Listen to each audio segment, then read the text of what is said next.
हम आए हैं अपनी बहना के साथ सारनाथ म्यूज़ियम घूमने। हाय बोलो सौम्या। हाय। और हम लोग एंजॉय करेंगे, आज देखेंगे कि सारनाथ म्यूज़ियम में क्या है। एंड आई थिंक कि म्यूज़ियम कहीं बंद ना हो जाए जब तक हम पहुँचें। उसके बाद खाएंगे खूब सारे गोलगप्पे, मोमोज।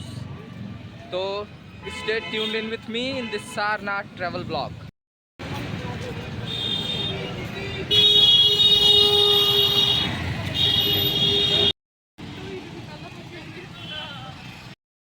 बीच में है यहाँ संकट मोचन हनुमान मंदिर। जय बजरंग बली।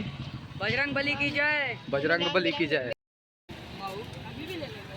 मैं रहता नोएडा में हूँ अक्सर, तो मुझे ऐसा लगता है पता नहीं क्यों नोएडा से ज़्यादा क्राउड वाराणसी में है। कमेंट करके बताइएगा ये बात सही है या गलत है। This is the Thai Buddhist monastery. आज यहाँ हुई है बारिश, बारिश की वजह से पानी लगा हुआ है काफ़ी। Archaeological Museum Sarnath is the oldest site museum established in 1910 by initiative of Sir John Marshall. हाय सबको बोलो। प्यारी बहना भी आज आई हैं।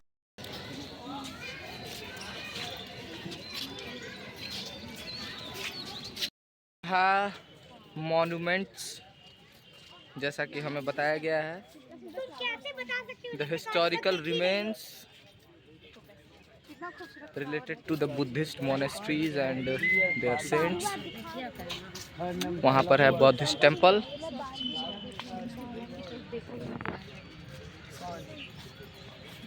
Let's explore all these things.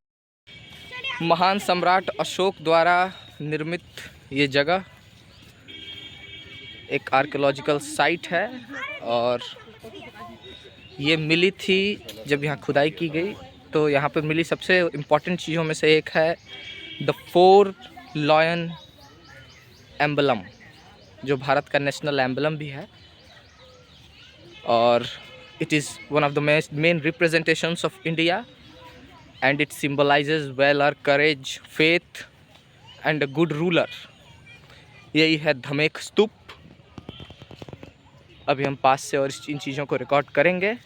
This were all evacuated and all these are archaeological sites of great Ashoka era. पास हैं 2 options, ये हैं अशोक पिलर और ये है this is our way to Dharma Chakra जन विहार। बरसात की वजह से गाइस यहाँ थोड़ा सा पानी लगा हुआ है दोस्तों। आप सोच सकते हैं the level of architecture which was done then. Let's explore all these things. पास से देखिए, स्तंभ है, मैन्युस्क्रिप्ट्स हैं यहाँ पर, कुछ पिलर स्क्रिप्चर्स भी यहाँ पर मिलते हैं हमें, जिसमें अशोक के काल और बौद्ध धर्म की शिक्षाओं के बारे में वर्णन है। So all these archaeological sites are a pride for all of us. कैसा लग रहा है सौम्या बताओ? बहुत अच्छा। बहना भी यहाँ एंजॉय कर रही हैं। थोड़ी धूप है, थोड़ी गर्मी भी है।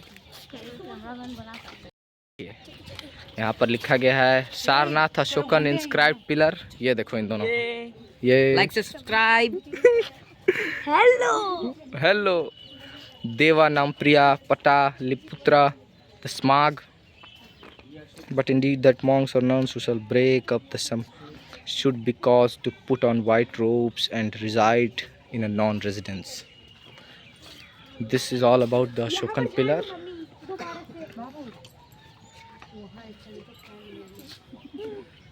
See, these are the Buddhist monasteries and ये हैं the great Ashokan pillars, जिनके ऊपर ध्यान से देखने पर हमें स्क्रिप्चर्स दिखेंगे।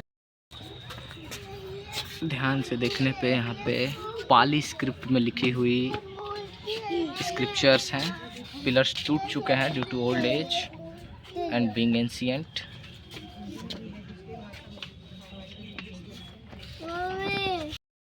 ये 2200 साल पुराना है, आप देख सकते हैं। इट्स मिनिमम 2200 ईयर्स ओल्ड और ये एक प्रवेश द्वार जैसा लग रहा है। This things are basically related to the monasteries. monolithic railing. This monolithic railing made up of chunar sandstone which bears the typical Mauryan polish was discovered by Mr. Oritel during the excavation of the year 1904 and 1905. तो in 1904 and 1905 में ये railings excavate की गई थी by Mr. Oritel. So thank you Mr. Oritel for giving us this excavation site and this good view for photography.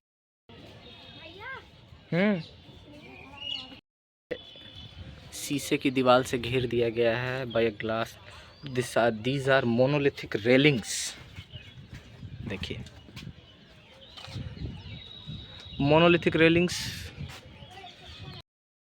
So this is the famous monolithic railing from the Sarnath excavation site, and these were discovered in year 1904 and 1905, and these monolithic structures have the main feature of these things are that these all are made up of just by cutting on a single cutting in a single stone, and all these holes and all the designs are made by cutting the stone. So that's why this is monolithic, and it has a very great significance about the architecture and the art style which Mauryan Empire had. And as we have read earlier that it has a Mauryan polish, so it shows that how it is 2.54 meter in length and 1.54 meter in height.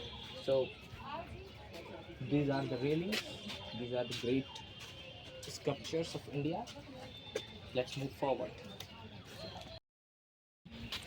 नहीं मूलगंध कुटी. यह है दोस्तों मूलगंध कुटी के अवशेष.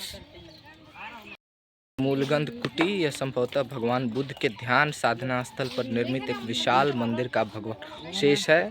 वह Hyun सांग द्वारा के अनुसार उसकी ऊंचाई लगभग 62 मीटर थी.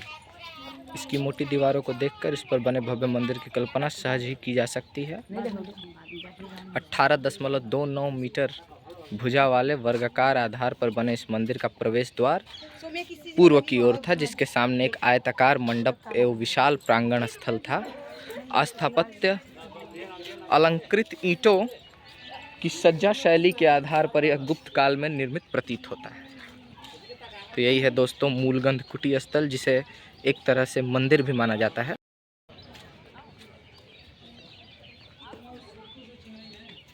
यहाँ पर पूजा पाठ की गई है.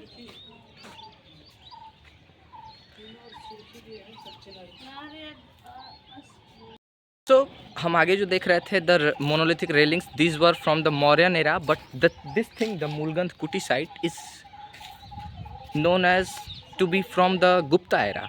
इसे हम गुप्त काल का कहते हैं because the way of cutting stones and the way the stones have been joined together, जिस तरह से इसकी चिनाई की गई है, इससे हमें लगता है that these all the things were from Gupta era. So यहाँ पर सिर्फ मौर्य एरा के ही एक्सकेवेशंस में, सिर्फ मौर्य एरा में ही नहीं, हमें ये पता चलता है कि जब सम्राट अशोक के बाद द गुप्ता एरा, वहाँ पे भी इस जगह पर बहुत से निर्माण कार्य किए गए थे. सो this site is a collective representation of the revolution in Buddhism during the different era and the different kingdoms which ruled over the whole India. तो यहाँ पर हमें बुद्धिज्म के रिवोल्यूशन के बारे में बहुत अच्छी जानकारी देखने को मिल सकती है.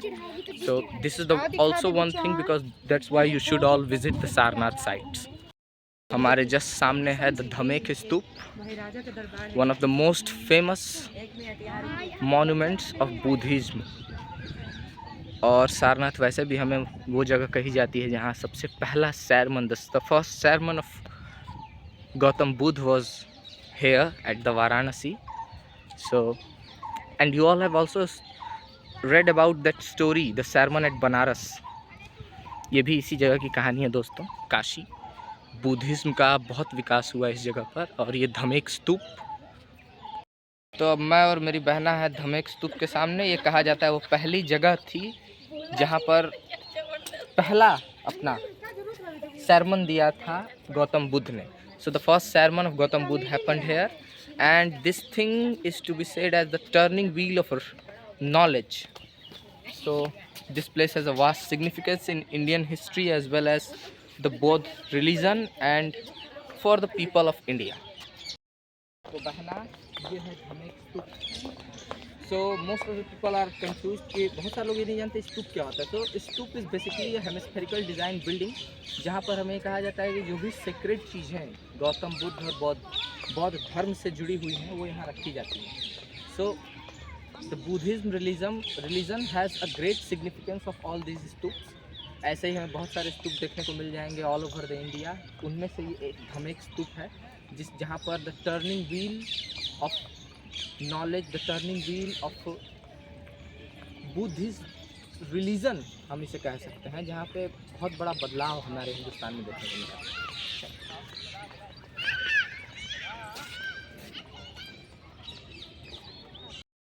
मिला। लुकिंग एट दिस स्तूप, हम ये क्लियरली बता सकते हैं कि जब 12वीं शताब्दी में तुर्कों ने यहाँ हमला किया था तो इस स्तूप को छोड़कर बाकी सारी साइट्स को डिस्ट्रॉय कर दिया गया था। So all the sites were destroyed, only this stoop remain.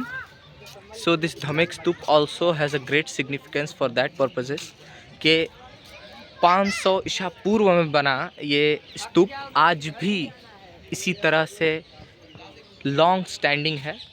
All these things show that how the time changed, how the era changed, how the kingdoms came and go, dynasties ruled over India, but they couldn't do anything with all these things. यहाँ पर Turkish invaders द्वारा एक बहुत बड़ा हमला किया गया था जब सारनाथ को डिस्ट्रॉय किया गया, लेकिन ये स्तूप उसमें बच गया। And this stupa is a living example that how दौर बदल जाते हैं, चीज़ें बदल जाती हैं, बट ये स्तूप आज भी वैसा का वैसा ही खड़ा है। 48 मीटर ऊंचा और 28 मीटर चौड़ा ये स्तूप, धमेक स्तूप। आर्कियोलॉजिकल सर्वे ऑफ इंडिया के द्वारा ये दिखाया गया है कि कैसे इन जगहों का फिर से पुनर्निर्माण करवाया गया था।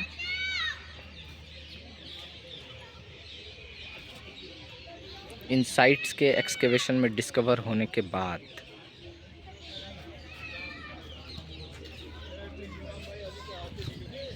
द हेडलेस स्टैचू ये दिखाता है कि जब इन्वेडर्स ने यहाँ पर इन्वेजन किया तो उन्होंने मूर्तियाँ तोड़ दी थी। The great national emblem Ashok स्तंभ यहीं बरामद हुआ था, ये रहा।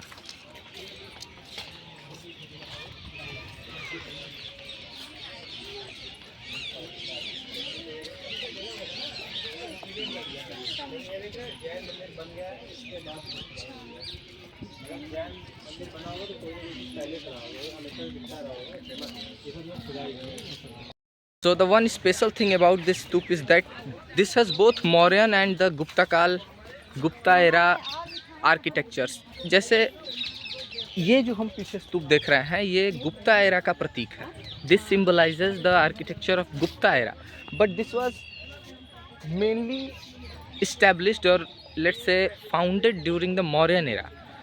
So this has a vast historical significance that how the architectural differences existed between the two different dynasties, two different ruling dynasties of India, and how they developed this stoop and then how the invaders attacked it. So all these things represent the vast time which has been spent at this place and how old this place is in the terms of history and its significance. हम आ चुके हैं, यहाँ बगल में एक मंदिर है। This is the Jain temple. देखिए जैन मंदिर हम इसे क्यों कहते हैं, यहाँ पर सिर्फ बौद्ध धर्म ही नहीं, यहाँ पर जैन रिलीजन के भी टेम्पल और अवशेष हैं, because the Jain religion is somewhere simultaneously paired with the बौद्ध रिलीजन। सो हाँ, this thing is at least 1000 years old। और अब देख सकते हैं आपके इंडियन गवर्नमेंट द्वारा इस जगह को कितना सुंदर बना दिया गया है इसके एक्सकेवेशन के बाद। ये some of the last sites related to the Buddha religion हम देख सकते हैं। ये क्या है इसके बारे में थोड़ा गूगल करना पड़ेगा। इन साइट्स के ऊपर प्लीज़ चलना और दौड़ना मना है, just because the sake of its significance. ये mostly these are the things and places related to God, भगवान से जुड़ी हुई चीज़ें हैं ये, इसीलिए we should all respect all this things. चलिए मेरे सामने धर्मराजी का stupa and shrine of Lord Buddha, और ये कहा जाता है कि इस पे जो इरेक्शंस की गई थी, जो स्कल्पचर्स या जो स्क्रिप्ट्स लिखी गई थी, वो स्वयं राजा अशोक ने अपने हाथों से लिखी थी। And this stupa was destroyed by the Huna rulers in 5th century. So इसलिए आज ये ऐसा दिखता है। ये भी एक बड़ा स्तूप हुआ करता था, लेकिन इसे डिस्ट्रॉय कर दिया गया। And these are shorter enshrines in the monastery related to the Buddhist religion.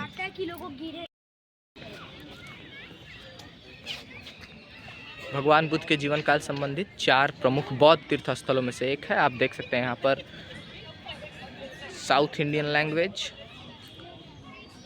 Mandarin language, Hindi and English, चारों लैंग्वेजेस में यहाँ पर जो उन जगहों पर जहाँ मेनली बौद्ध और जैन धर्मों का प्रचार हुआ, उसके बारे में यहाँ लिखा गया है, बताया गया है। और आप यहाँ देख सकते हैं सबसे बड़ी चीज़ कि ये जो जगह सारनाथ है, ये आधुनिक निकस्त महादेव मंदिर सारंगनाथ यानी मृगों के स्वामी के रूप में इस जगह को जाना जाता है, और इसीलिए ये जगह हिस्टोरिकली बहुत ज़्यादा इम्पॉर्टेंट है।